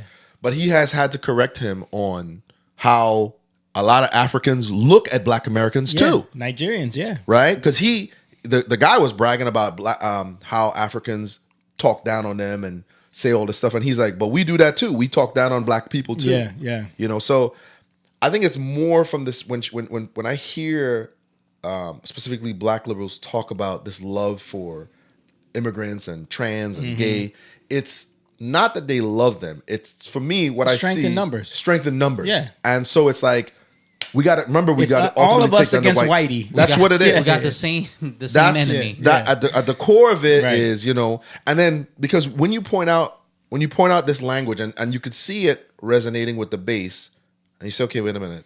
You have a white husband. You have a white wife. You have a white husband. You have a white. Yeah. And people start pointing. See, they can't get away with it the way they could have gotten away with it before.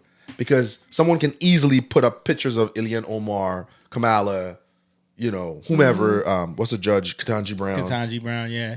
Now, I have no problem with interracial. Right. But these people are telling you white people are evil. Yeah. But they lay with them every night. There's no accountability. Yeah. So that's. I just saw a post. That's why they got to do stuff like this. Bro, I just saw a post yesterday, right? Somebody, excuse me. Somebody that I know, and it said it shared an article, right?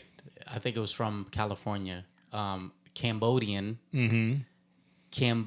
gang member locked up by ICE, and the hashtag at the bottom was FCK ICE. Right, that's the I think the trending thing right now, and they're sharing this because ICE is bad.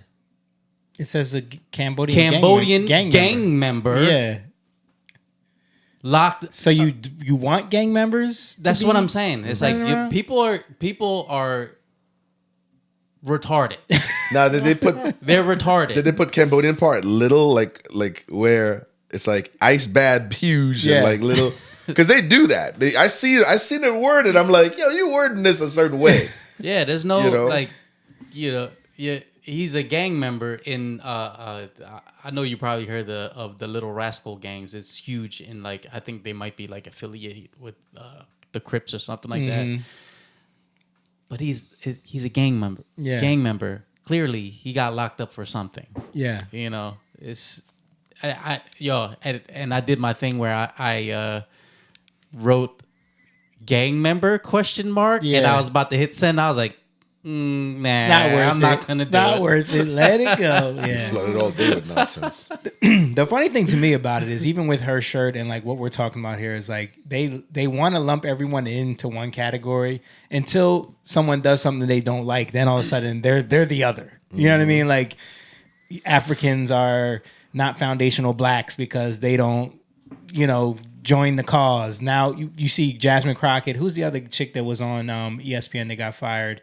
And now she's trying to do commentary. Jamel Hill. Yeah. Like she was talking about Latinos. Yeah, she was talking about Latino voters are basically racist. No, like ignorant and susceptible to misinformation more than most people. They're surprised by that. That's why they didn't vote for Jasmine Crockett, because they're more susceptible to misinformation because they're white adjacent. You know what I mean? Like all these things. It's like, but I thought immigrants make America better, just not the ones that that don't agree with you. Someone should have a shirt with everything they say and then cross it out as they go. Yes, right. Wait, no. Yeah, So not voting for Jasmine Crockett. Right. That wasn't that making America better? I think it was. Yeah, it's funny. It's a power thing. Let's keep it along these lines with liberals and their ideology against Iran. We showed that video of the dude at the college when he was interviewing people about women's rights in who's better for women's rights, the U.S. or Iran. Yeah, someone else did this something along the same lines. Let's check it out. Pull this up, Mom. Real quick, do you think part of their reasoning is, aside from, I mean, we know, everything that's happening, but Americans really don't travel like that. To say, when Americans travel, it's a cruise, it's a trip to Mexico, wherever it is, but Americans, typical, we don't go to those places to see it. Yeah, but bro, we have the internet now. You don't need to travel to be able to see how people are being I think if Americans really traveled the world to see how life is, I think they would change their attitudes about America, the policies we have. I think a lot of it would change. I think a lot of these people, these young people that are like, just whatever Trump does, it's the other thing's better. There's nothing you could show them that's going to stop them from. No, not necessarily show them Trump. Not that. I mean, like, to really see what life is. No, but I'm saying, like, you're giving people, if they have to choose between that or saying Trump is better, they're still going to say Trump's worse. Wow. Like, I honestly believe this. Like, you could show the Ayatollah in Iran right now hanging women from trees, shooting people in the streets, and they will still say Trump is worse. You could show them videos on your phone and they would say Trump is worse. Well, then if that's happening, man, I would say the university has done a masterful job. Yeah. Because that's indoctrination. That's exactly what it is. That's like, how could you say that Iran is better for women's rights, knowing that they have to wear hijabs and if they don't, they get stoned. They're not allowed to show their hair. Is like, that so bad? I mean, a lot of twerking going on in this. But I thought you were talking about the stone. So listen. So we're not gonna say. But the question wasn't what's better for society. It was what's better for women's rights. Right. You know what I mean? So if they're focusing on that. So if you're gonna say that Iran is better for women's rights, you're already in that. Because Joy Reid would be like, I'm fighting for Iranian women's rights. But as soon as she said, you know what, I think I want to vote for Trump. Kill her. Yeah. She's stone her. Yeah. All right, let's play this video. Who do you have more in common with, a Trump supporter or radical Islamist? Yeah. Radical Islamist. You saw someone wearing one of those red hats chanting "Make America Great Again," or you saw someone shouting "Allahu Akbar" running down the breezeway here. Who would you feel more safe with? The one shouting "Allahu Akbar." Yeah. You would support the radical Islamists. Yeah. What is it about Trump supporters that you don't think you'd get along with them so well? I'm gay. But you would get along with a radical Islamist? Yes. And you're gay? Yes. And so, bro, this is what I'm talking about. Yeah. Like, They're gonna kill you. They're Saying gonna kill you, girl. Saying that someone in a MAGA hat Yeah. screaming "Make America Great Again" is more dangerous No, I get you. I than understand. someone running up singing. Like we've just had a bunch of terror attacks. Yeah. I think it's just they're so indoctrinated. They're so indoctrinated.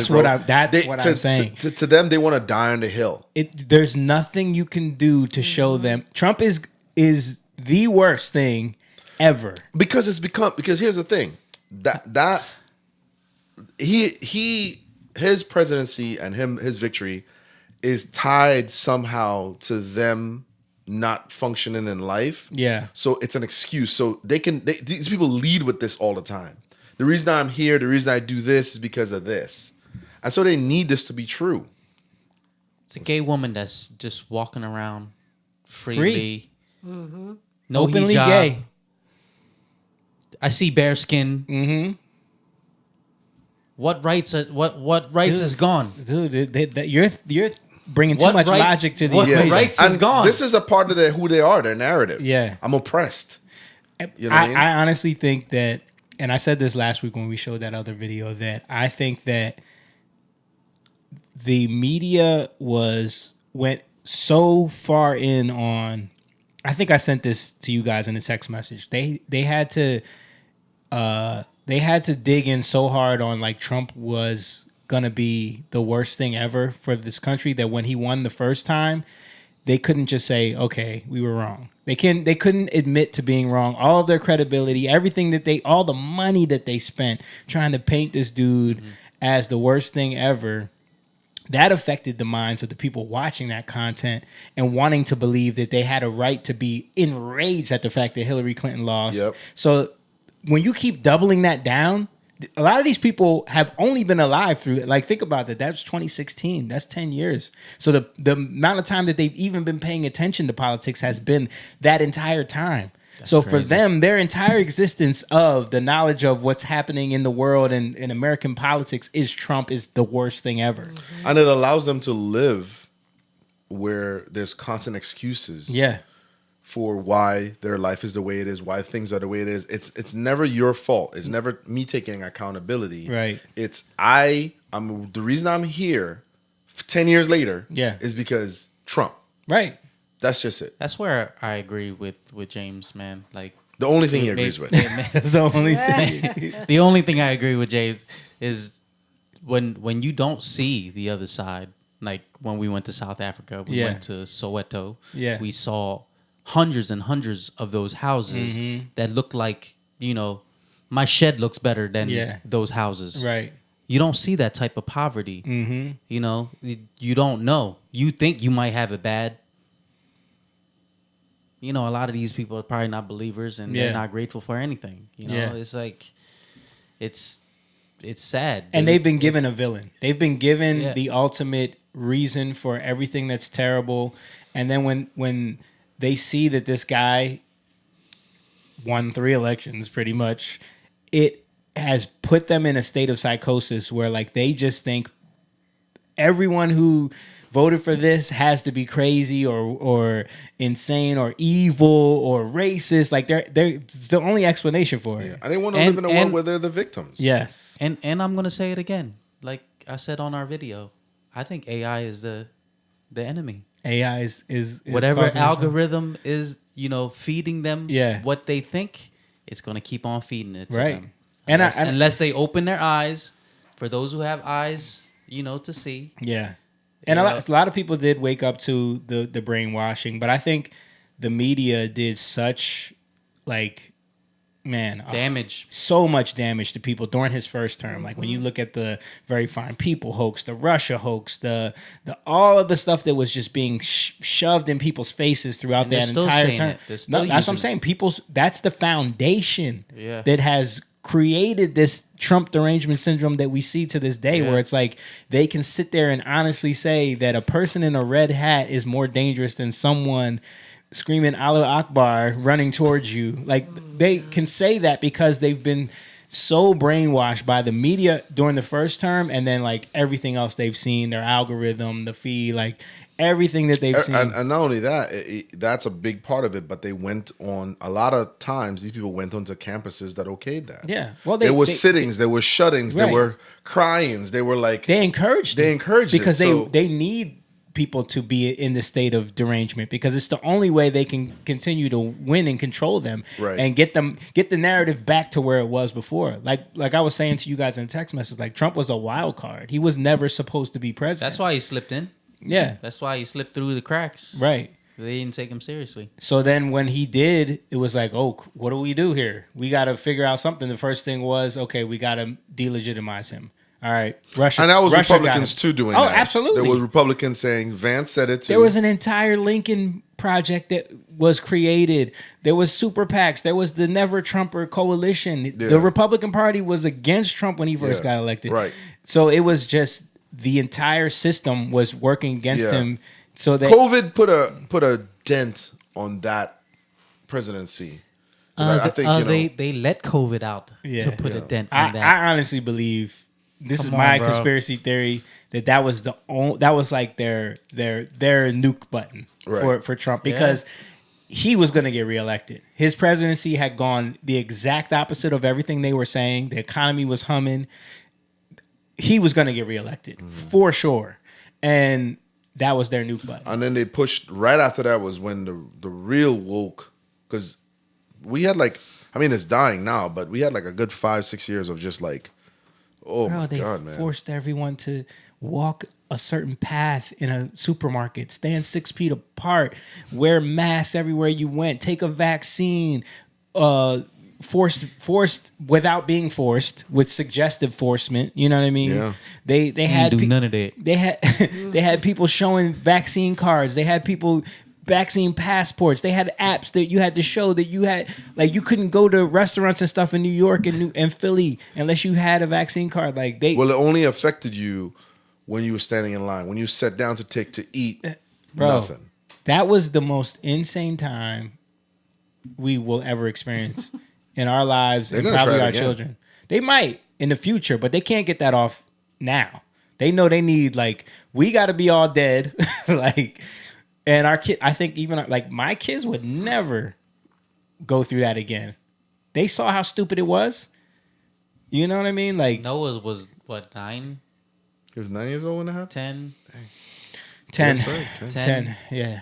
10. Well, about to be. I remember, we go into a restaurant and he's like, he thought it was stupid too, because he asked me about it. He's like, why is it okay now that we take our mask off and just eat? Yeah. Bro, they had the table. They had them going to school. It breaks school. my heart, man. I watched little videos, and Sophia was 3. Yeah. And she had her little mask on. Because the mask wouldn't fit them. We had to make them. And I'm like, bro, what are we doing, yeah, man? what are we doing? Yeah. They had us doing a 1 day on, 1 day off remote schedule at school, because they would take a day to sanitize the whole school like they said they were, and then they would with some water. Yeah, they were moving all the desks in a position where they could keep them 6 feet apart, and then they had like plexiglass everywhere. Right. Like, bro, they still have plexiglass now. is that like? But we know, like, really, when they trust the science. You're telling me that a virus can't get around the plexiglass? No, bro?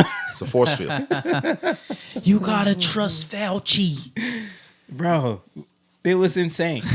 But think about, like, they needed that to be able to bring Joe Biden in and try to I understand. Try to I put agree this with that. country back on path to where they had it going after Obama. They were expecting Hillary Clinton to come in and continue it down that path, the liberal world economic order and the WEF. They had this wild card come in, and then they were telling us that he was going to destroy everything. He got us in no wars in his first term. I think that's why the MAGA base is disappointed. Yeah, because now all of a sudden it seems like he's doing, everything he said he would. Yeah. But I think, like, seeing how that went, and then the media knew they needed something, and then COVID happened, and then all through the Biden term, they were able to continue to because they knew he was going to run again. Well, they killed Biden, man. That was another. This new Biden is a robot. This Biden is 7 inches tall. I watched a guy break it down. He's like, look right here. Yeah. I don't know. The ears is different. He got he a walked different like neck. that robot though. This part don't join. Yeah. It's like, I'm like, dang, that's it. Hey, look at that It's ear. a different man. That Biden. don't join right there. But They showed him on the beach walking. I'm like, but I'm just saying, like, when you look at this, like, because it's hard to remember everything because stuff has been happening so fast, and that's the way they've operated with these psyops from the beginning of time. We just didn't have the internet to go back and remember. But now, when we can look back on since 2016, even before when he was running, before he got elected, the way the media and the way the narrative has created this syndrome that these people have now, that can be this like hateful and delusional towards a man that they feel is causing all these problems in their lives. but believe it or not, people like her, I've seen plenty of them who's actually gone out because that was a left tactic. Yeah. That started with the Daily Show. Mhm. With the Daily Show, when I've talked about this before, when Obama was running, actually Bush was in office, not even Obama. Bush was in office, and they would go. The Daily Show would send out their correspondents, Steve Carell or all the other guys, and go out and sort of go to like these like Nebraska pumpkin picking Republican convention 2.0, and they would go and ask them, and they'd make them look stupid. I watched it. Yeah, I watched it too. I remember and that. And I remember watching that and be like, oh my God, these people are stupid, man. And I think the right picked up on that and started to do this because without that, these people feel empowered. Like you start asking questions like, okay, what didn't you like? Or what policies are you against? What, Right. and start asking questions. You start realizing these people don't know anything. Yeah. Well, they would always pick the like very country, Right. more just like we've been conservative since my grandpappy and my peepaw. Right. They like, so these aren't people. Right. These aren't like They knew what they were doing. The young Charlie Kirk Republicans, Yeah. like conservatives, the people that are like educated. You know what I Sure. mean? They never went there to have a debate with those people. You know what I Right. mean? So they knew what they were doing. And the right is doing it now. The right They're is going like, to the blue-haired girl, or we interviewing you. Right. You know? Tell us why Iran is better than America, please. Right. Right. But the problem is the blue-haired girl thinks the same thing as Joy Reid. That's true. And You know what I I mean? want to add to that. So yes, Blue-haired, I agree. liberal. I agree with that. But I'll tell you what I have noticed. This is where the Christian base has suffered the most. I still say this, and I've said this before, Christians sit on their hands. They'll talk about what's going around, but Christians don't want to get involved in politics. They don't want to get in local townships. They don't want to get on the school board. They don't want to do this stuff. There are more Christians that will line up and go to a seminar and go to some public speaking thing or whatever it is than they will say, you know what, let me commit to being on the board. Let me commit. A lot of Christians don't do it. Right? So when you're surprised that you read there's 2 gay zebras. And when did that get voted in? Last week. Right. Well, who's on the board? A bunch of liberal ladies. But, I gotta be honest, when that voting thing, for the school thing, I was like, I don't know any of these people. You don't know these people? I don't know who they are. But whose name sounds cooler? I'm telling you, I've gone to the township Spanish. meetings. I've gone to the township meetings. It is there. Yeah. If you go, they cannot hide it. Right. So if you go to any township meeting, and I know people don't do it, I'm telling you, it is boring. I'm not lying. It is boring. But it is important. But you could see, and all you gotta do is look at their names. If you look at their names and you wanted to know who's in charge of what, because my mayor got caught in a drunk DUI last year. Yeah. But she's refusing to step down. Bro, this is out of control over there. Her husband's attacking people. Right. But this is the first time that I was actually proud when I watched Shaniqua and I watched it live on Facebook. The township came out, man. They went out and they spoke out against this. We cannot have this. Y'all got a white Tiffany Henyard over there. She's having an affair with a police officer. That's what I'm saying. It's Tiffany Henyard, bro. Yeah, man. You heard she's MAGA now? Yes, She's trying to run for office in Atlanta now. Yeah. Tiffany Henyard is MAGA now. Yeah, I saw it. She got on the hat and everything. Yes. Crazy. But that's what I'm saying. I feel like one of the problems with the Christian community is we are so entitled to let's just pray, God be your will. And this is what I was going to ask about that. who is responsible for that though? Like, I think the televangelists. I think what I was going to say is it's the heads of these churches. Like, they're supposed to be teaching people how to get out and affect the world with and go into these spaces. But the problem is their only concern is for you to come back every Sunday and be wonderful. Pass the plate around and everybody just some money. Yeah, I think if more Christians got involved in these spaces, look at you. You were telling me about the guy you play soccer with. Indian guy, Baruch, Hindu, right? Mm-hmm. No, he's Sikh. Okay. Yeah. But he's on the board. He's on the council board. He you know what I'm saying? The zoning board, yeah. He's on the zoning board. Yep. Now, let's be honest, if he's on the zoning board, if a Sikh temple that's why he's there. That's why he's there. That's why Voorhees needs to get the Indian community. The Indian community here needs to get things built and passed. Right. And But what I'm saying is Christians don't look at that as a viable path to saying, okay, I'm not saying build a bunch of churches. I'm talking about, but I'm saying standing in the gap, meaning defending your stance, your faith. Like, this is gonna be a Christian school. Right. We're gonna have this, blah blah. No, we're not having this. If there's nobody on the board challenging, like, let's just say, there was a bill being passed on homosexual transgender literature. Mm-hmm. If there's nobody in there to vote and contest against this, like the pastor, you guys remember the pastor who went and read the book? Yeah, I was gonna say that got kicked there out. are people that, and he has been that guy, because that video surfaced. That guy has gotten so much support that's now his full-time job. He's going around challenging the communities in Baltimore. That happened in Baltimore. Yeah. And around that area. He's going around challenging all of them. Yeah. And he said, I'm only able to do this because I've gotten so much I could quit my job and I could focus on this. Yeah. Right? But it takes for people to step up. It takes for people to step Yeah. up, but people believed in him. And that's what, to me, I feel like one of the battles that Christians lose is we kind of like dig our hands in the sand here and we're like, yeah. But don't forget Bible study Wednesday. We got outreach on Thursday. We got the thing over there and we got that over there. Yeah. None of us show up to these meetings to say, wait a minute, hold on here. What's happening? Because we saw another example of that. You and I were talking about this probably about a year ago in California when they were trying to push this. Is it Armenian or is it? It was the Armenians. Yeah, they came out. Yeah. They showed up. Right. And what did they do? They stopped that book from coming out, right? Right. Yeah. They protested. They came out there in numbers. Yeah, because they're Christians. Right. Are they Christian? I thought they were Muslims. No, they're Christian. Right. Yeah, they're Christian, man. That was awesome to see. A lot of them are Orthodox. Right. That was awesome to see. And I feel like this is one of the things we're missing. I brought this up to the brothers in the church and they all agree. But it's like very few of us are represented in that space. It's almost as though we don't even go there, don't even touch there. Yeah. We just saw the whole thing with Lakewood. One of the reasons why they were able to really take over that community is because they got on the school boards. Yeah. They got on the local municipal buildings. They none of us think like this. That's what they're doing in Minnesota. Same thing.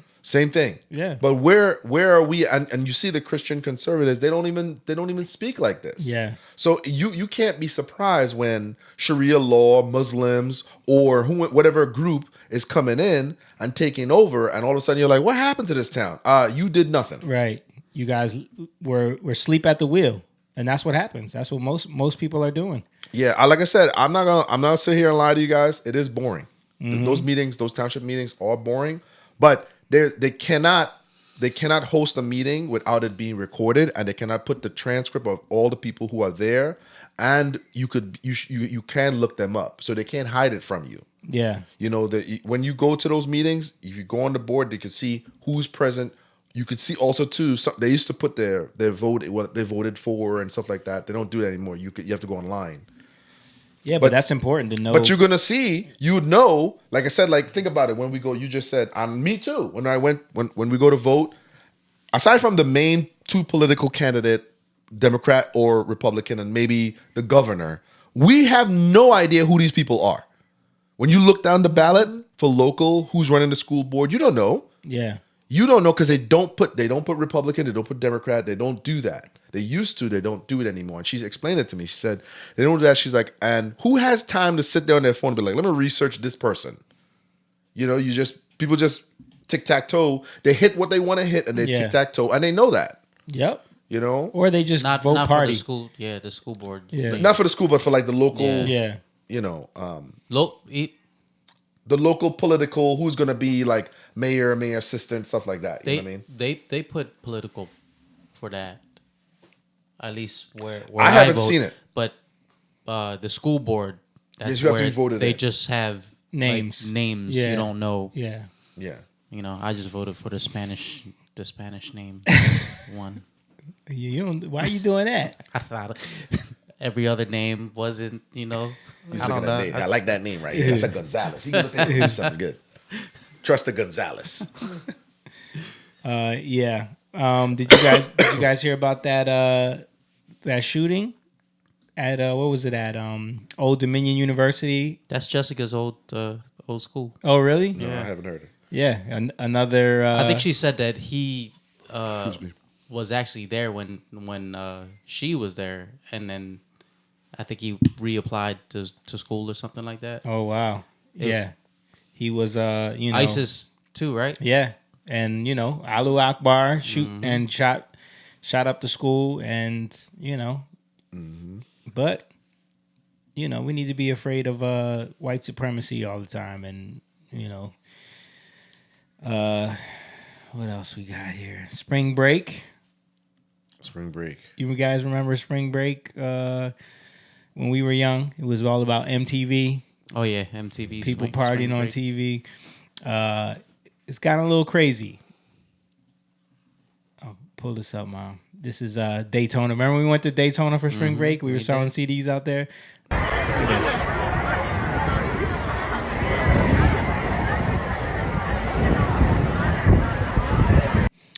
I saw this. I don't think they should allow this to happen anymore. I think the city. It says POV when beach day around Daytona. Yes, that be packed. How do you think this ended up? Oh yeah, gunshots and some running, fighting, and you know they know that. Probably guns. They allow that to happen. They allow you cannot let this much people come in and do this. You think that they want that to happen? I don't think they want it to happen, but they know it's going to happen. Yeah. There's no way they don't know it's you have to take control of that. You have to be like, no, no. Or have enough police. Virginia maybe. Beach is getting bad too. It's getting like that. Apparently, just like in like a section of Virginia Beach, it's like the main part or whatever like that. They get this right.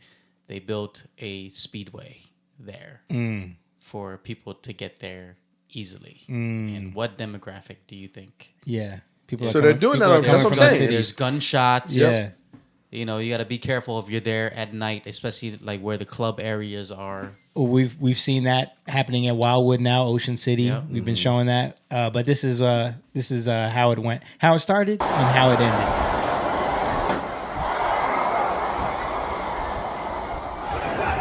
On the Daytona, and you see this boy like that, bro. What the f you running from, bro? Like, oh my God. Yeah, what is 12 officers gonna do? Oh, it's way more than 12. But yeah, it's crazy. Like, I mean, that's why they had to shut down Freaknik. They had to shut down Mardi Gras here. Remember Philly? Yeah. They had to do that. You can't. The Greek Fest. Greek Fest. You have to do because we have a history of knowing that this large amount of group of people, you can't just have that. You can't. You got to shut this stuff down. Yep. You know. Yeah, I mean it's crazy, man. We didn't they stop it? Didn't DeSantis do something about this in Miami? Like when didn't they do something where they not letting people come there yes, anymore? According to April, who is a friend that lives in Fort Lauderdale. No more. No, she lives in Fort Lauderdale, but she said that because Miami enforced, because the partying was getting so crazy, It was getting like this. They put last year. They put curfew in like the Miami beach, South Beach area. Yeah, that they're coming to Fort Lauderdale, and now she's probably gonna see they've been the party scene is getting crazy in Fort Lauderdale. So since so Miami squashed it, now they're just moving because it's to so Fort close. Lauderdale. Fort Lauderdale, and it's right at the airport. Yeah, And there's no way you can't tell me that city doesn't communicate with that city and say, hey, yeah, you want the money that bad? Yeah. That's crazy. All right, let me show one more thing. Eric said something about the school board thing. He said you can find out a good bit typically on the school board candidates via Google searches and LinkedIn, Facebook accounts. A lot of them are very active, and you can learn a lot about what they support and their supporters. Yeah, but you have to do. You gotta to know who their names before you go into the ballot box. That's your problem. Yeah. That's what I'm saying. If you go to the meetings, it's there. Right. You can't be in the ballot box trying to Google on LinkedIn real quick. Like, let me see, Nancy Smith. No, they're gonna come into my little curtain. We don't take advantage of that. What are you doing, sir? Yeah, I know. That's the problem. We know elections are coming. We get those pre-ballots. We get those sample ballots. You got to do the research. I'm not calling people. I'm saying how I was challenged. Right. I was challenged by an older man who was like, "Why don't you go?" Yeah. I was got like, so much to say. You Get got your all ass this. You over talking there. all this straight. Get your ass over. You go. and I had to. Yeah. And I was like, I've been to quite a few, and I'm telling you, the Yeah. one guy, he Eric just said you mail the ballot.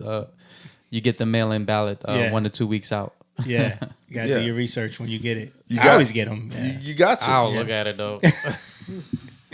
But that's why people tic-tac-toe it. They're like, Yeah. I gotta do a better job. But you could speak up too. When you go to the meetings, you could speak up. Yeah. Like they have a time when when the public can speak. Yeah. The public can we speak. always see it. That's where all those Alex Stein videos and all those things come from. Yeah. I would say this though. It's always veterans. Old men, That male go? veterans. Yeah. Mostly male veterans. That are like running it. No, that will speak up. Oh, okay. There's hardly anybody in there. Yeah. There's maybe 5 people. Yeah. But still, I'm saying at the end of it, they offer it to the public to speak, and you could talk about anything. You could pick up the trash, or they cut a tree down, Right. Right. Stuff like that. Eric Croft is the one that live in Medford, right? Yeah. Yeah. You tell him about the yeah. Oktoberfest. I'll let them know. Yeah, we're gonna be doing the Oktoberfest in September. Medford, New Jersey in September. nice. Yeah, Okay. it's gonna be a fun show. Hopefully they I'm outta reached here by out to then. book us. You trying to be out of here by then? I'm trying, man. We're going. We were supposed to go in this month, but the tickets were like $1,000. I was like, but then I forgot it's Myrtle Beach. I'm like, yeah, summertime. Yep. Myrtle Beach is a big vacation. You think spot. you're gonna find something that quick, bro?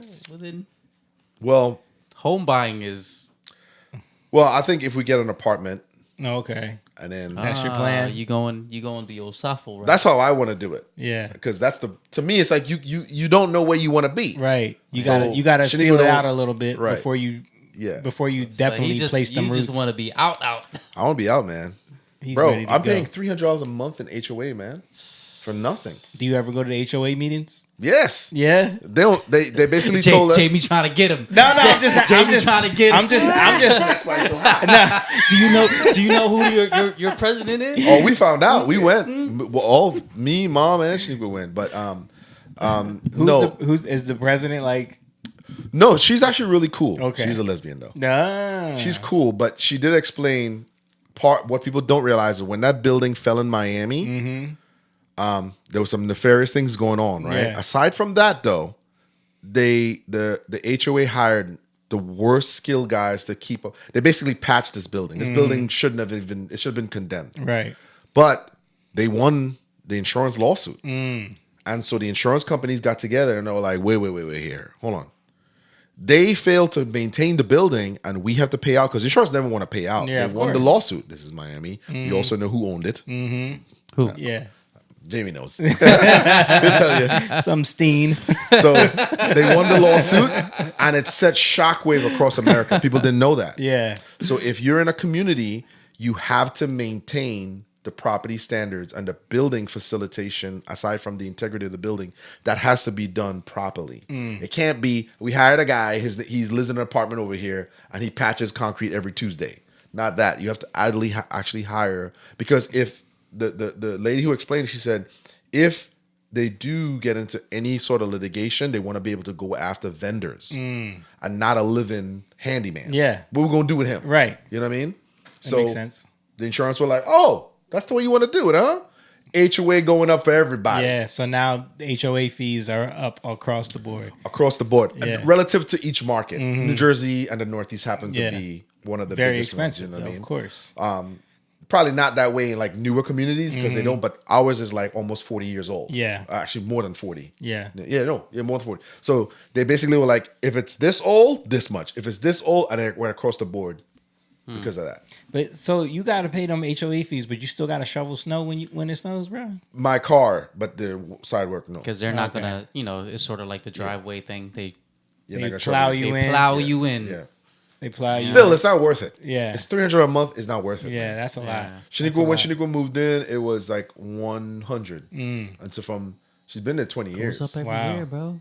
Goes up every year. It's crazy. To answer, Eric asked when it is September 19th, bro. It's a Saturday. Yes, sir. So you Yes, can come out with the it's supposed to be a family event. Come out there with your your cousin? family. No, this is Eric we play soccer with. Oh, okay, yeah. okay. Yeah. I think he's come to the shows at City Winery. Yeah, I think I met him You at Jorge's son's birthday party.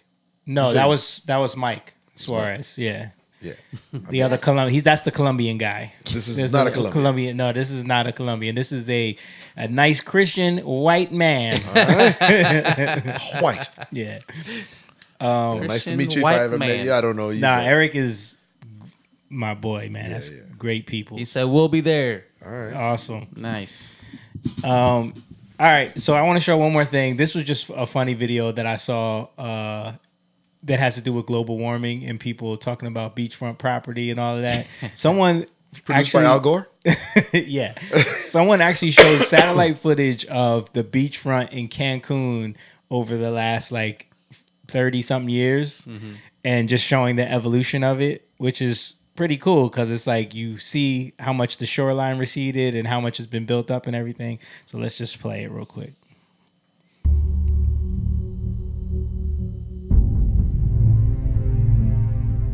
We're in the 2000s there. Making money, cartels is just We were getting there. rich. We were there. Cartels. You Yeah. on this one? It didn't do anything. It didn't move. Exactly. There's just more Exactly. infrastructure. They just keep building. Bro, they keep building. The shoreline don't go nowhere. Yo, when I went to my honeymoon, they built like this extravagant theme park stuff. Yeah. I know you've seen them. Yes, It's, Right. absolutely. And by it's the way, amazing. You know what would quell a lot of this? What? When so in science class, they would show you how they would build these little things, the little water simulation of waves and how the movement of sand is. You would, if you did one and you could build one yourself with glass or plexiglass, and you shake it long enough, you'd see how much erosion would take place. Yeah. That's how they would figure out, like, where if there was erosion, you could put. Like, that's what a mangrove is. It stops the water from moving back and forth. Right. But if men did it, like what they would do is they would build these things. It looks like a giant X, and they would put it a certain distance out in the ocean. and I've it would seen stop that. it. I've seen that. Yeah. It would stop it from happening. Because the water would slam against that, and then right beyond that, it would build a mound of sand Right. that wouldn't retreat. Right. You know, and they've had this. They're doing it in Africa. Dubai did this. That's how the United Arab Emirates was built up. Yeah. Was they literally were like, all right, well, we can't just put sand; it'll wash away. Yeah. So they came up with these pylons that basically stop the water from moving back and forth. But that's why, like, the beach erosion thing, like, trying to blame that on global warming or climate change has always been. But that's what I'm saying. If we nonsense. promoted actual education and Right, science, right. like that would be answered like so quickly. Stop listening to Bill Nye. He's the Al science Gore. guy. It's Al Gore, man. Al Gore He's started not this. even a real scientist. He's the science guy. Yeah, I know. Al Gore wrote a book about this. Like, he was, wait a minute, this guy was a vice president. He didn't even win the election. Why all of a sudden we listening to this guy? Right. Yeah. All right, guys. Anyway, thank you guys for watching. We appreciate everybody for joining us this evening. Don't forget, if you want to support what we do, if you enjoy these type of conversations, or you think these kind of conversations are important, 6 people watching, where we can talk about all of this stuff and more, you got to go to the Patreon and become a member over there, man. We're trying to get the support built up so we can keep building this thing. So patreon.com/youngliontv. Link is in the description. Also, we have a Cash App if anybody wants to just donate to the cause and bypass those Patreon fees. That is in the description as well. We also have merch available in our merch store, and all of our shows and stuff like that, it will be listed up there as well. Did a revamp to the website. We're going to start doing some new content, some new stuff. We just did that skit. We're going to be doing some new stuff. So we're excited about that, and we appreciate everybody. We love you guys. God bless you. Peace. Peace out. Young lion, go live, yeah. Young lion, you rich, yeah. This kingdom has room, yeah. Go and fight.